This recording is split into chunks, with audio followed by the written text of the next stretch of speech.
Hello friends, आप लोग कैसे हो। आशा करती हूँ आप लोग अच्छे होंगे। एक और नए वीडियो में आप सभी का स्वागत है। तो फ्रेंड्स, मैं यही उम्मीद करती हूँ कि आप लोग अच्छे रहें, स्वस्थ रहें, मस्त रहें और अपने अपने कामों में व्यस्त रहें। तो आज मुझे फ्रेंड्स करनी है सूती ब्लाउज़ की कटिंग, वो भी बहुत जल्दी में आज मुझे कटिंग करनी है। तो इस प्रकार मैंने कपड़े को डबल फोल्ड में मोड़ लिया है। मैं सारे ब्लाउज इसी प्रकार से कटिंग करती हूँ, बिना इंची टेप के ही मेरी कटिंग रहती है।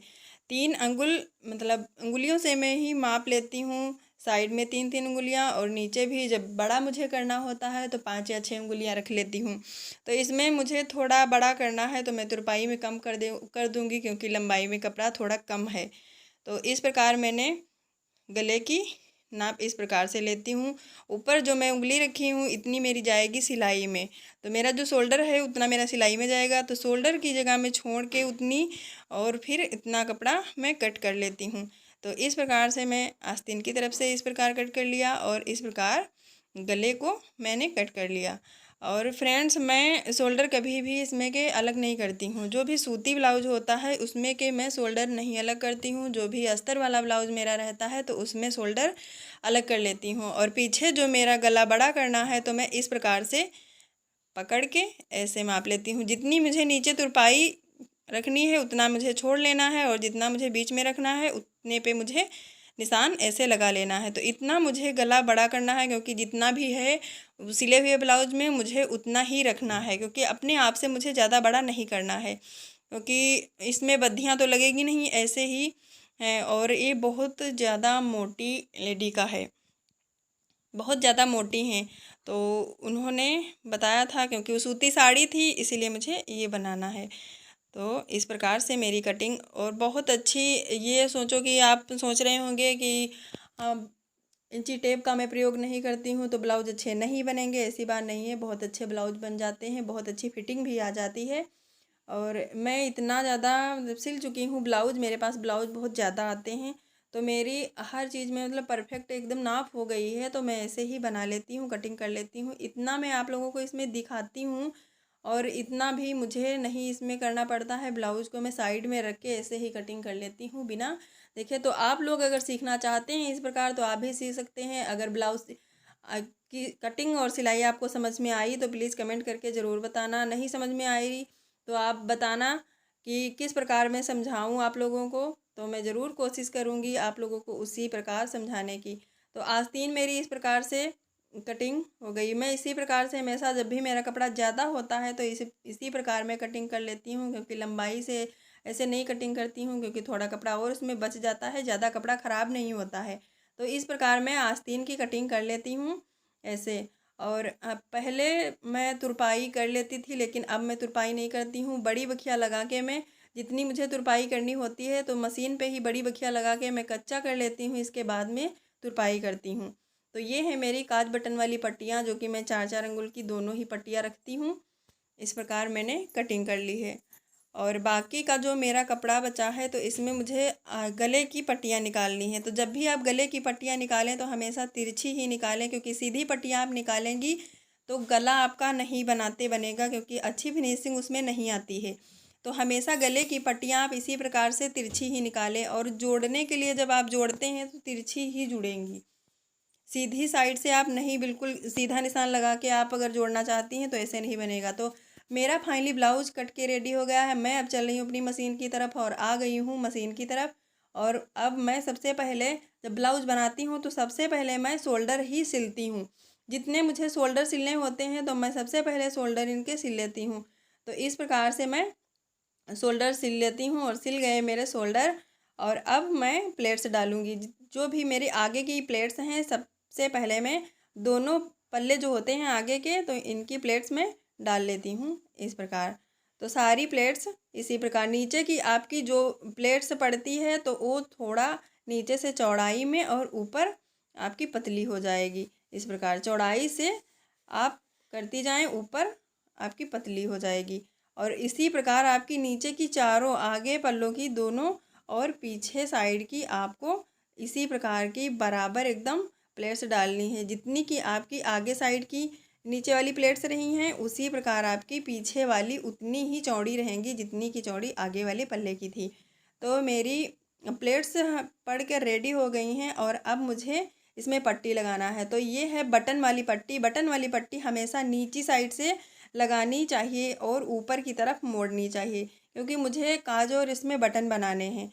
हुक वाली आपको इसके उल्टा लगानी पड़ती है, जिसमें आपके बटन रहेंगे उसमें काज वाली जैसे पट्टी लगाते हैं इस प्रकार इसमें काज वाली पट्टी लगेगी, और बटन वाली पट्टी आपको इसी प्रकार लगानी है। ये मैं इसमें हमेशा डबल बखिया कर देती हूँ, क्योंकि डबल बखिया देखने में ज़्यादा अच्छी लगती है। और ये है आगे की साइड। आगे की साइड दूसरा पल्ला है, इसमें मुझे काज वाली पट्टी लगाना है। तो मुझे सबसे ऊपर सीधी साइड से ही रखकर पट्टी ऐसे लगाना है और ऐसे इसको मोड़ लेना है। मोड़ने के बाद ऐसे पलट के फिर इस प्रकार आपको मोड़कर ऐसे पलटना है। या तो आप तुरपाई कर लें या फिर आप सिलाई कर लें। मैं तो साथ में ही नहीं करती हूँ, तुरपाई बाद में ही करती हूँ, क्योंकि मेरी तो ऐसे ही सिलाई रहती है। सबसे पहले मैं बखिया ही कर लेती हूँ। आस्तीन हो या बटन वाली काज वाली पट्टी हो, तो पहले मैं सिलाई मशीन पे ही कर लेती हूँ। जिसको तुरपाई करनी है तो तुरपाई करके भी लगा सकती हैं, क्योंकि जब मैं तुरपाई नहीं करती हूँ तो मेरा 10 मिनट के अंदर ही ब्लाउज कट के एकदम कंप्लीट हो जाता है। और जब मैं तुरपाई करती हूँ तो मुझे 10 मिनट से ज़्यादा लग जाता है, क्योंकि तुरपाई में थोड़ा टाइम लगता है। तो इस प्रकार मैं तुरपाई नहीं करती हूँ, बाद में ही तुरपाई करती हूँ। एक तो तुरपाई मुझे इतनी बेकार भी लगती है, बहुत ज़्यादा बकवास भी लगती है, नहीं अच्छा लगता है तुरपाई करते, लेकिन जब सिलती हूँ तो तुरपाई तो करनी ही पड़ती है।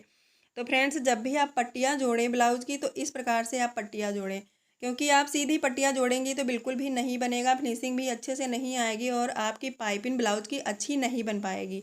तो पट्टियाँ आप हमेशा इसी प्रकार से जोड़ें, जैसे कि मैंने जोड़ी है, बहुत अच्छी बन गई है। इसी प्रकार से आप भी पट्टियाँ जोड़ सकती हैं।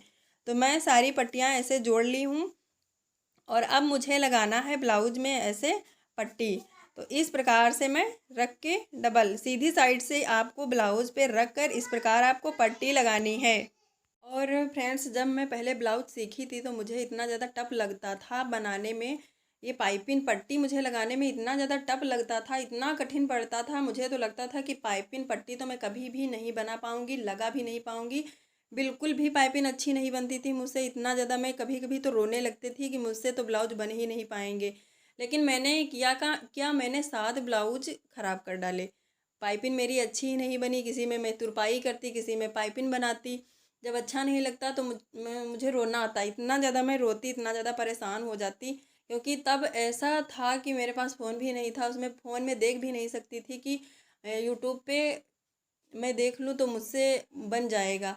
लेकिन मेरे पास फ़ोन भी नहीं था, क्योंकि पापा का फ़ोन था। पापा के पास पहले मेरा कीपैड फ़ोन था, तो उसमें होता नहीं था, ये सब देख भी नहीं सकती थी।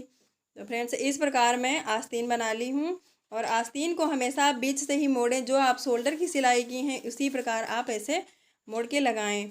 तो ऐसे आप जब आप लगाएंगी तो आस्तीन बहुत अच्छी बन जाएगी। पहले मैं नीचे एक साइड से ही लगाती थी तो अच्छी नहीं बनती थी, और इस प्रकार जब से मैं लगाने लगी, मैंने देखा किसी को लगाती हुई है इस प्रकार, तो मैं गई थी मार्केट। वहाँ पे मैं टेलर बना रहे थे तो मैं देख रही थी वहाँ पे, तो मैं उसी प्रकार लगाने लगी तो बहुत अच्छे से बन जाती हैं, बहुत अच्छी फिनिशिंग आती है। तो जब भी आप लगाएं तो इसी प्रकार से आप भी इसमें आस्तीन जोड़ें, बहुत अच्छा बन जाता है।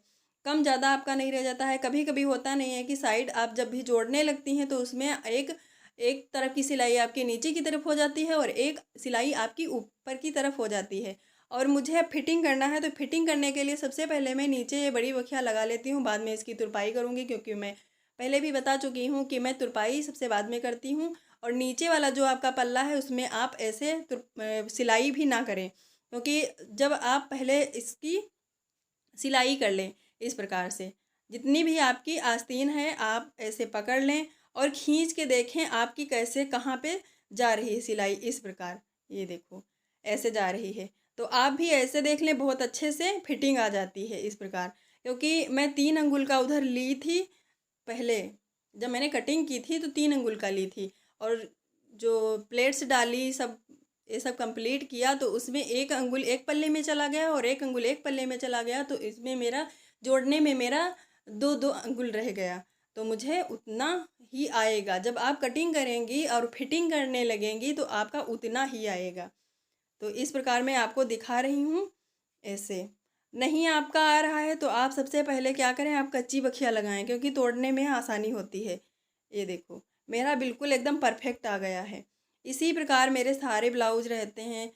कुछ लोग सोचते हैं कि ऐसा नहीं होगा, बिल्कुल बहुत अच्छा बन जाता है। आप भी सीखना चाहती हैं तो आप भी इस प्रकार सीख सकती हैं। और मेरा वीडियो आपको अच्छा लगा इस प्रकार कटिंग और सिलाई, तो प्लीज़ कमेंट करके ज़रूर बताना। बहुत फ्रेंड्स मेहनत लगती है, और सब्सक्राइब प्लीज़ ज़रूर कर लेना। और तब तक के लिए फ्रेंड्स बाय बाय। अगले वीडियो में आपको फिर मिलती हूँ और नए वीडियो के साथ एक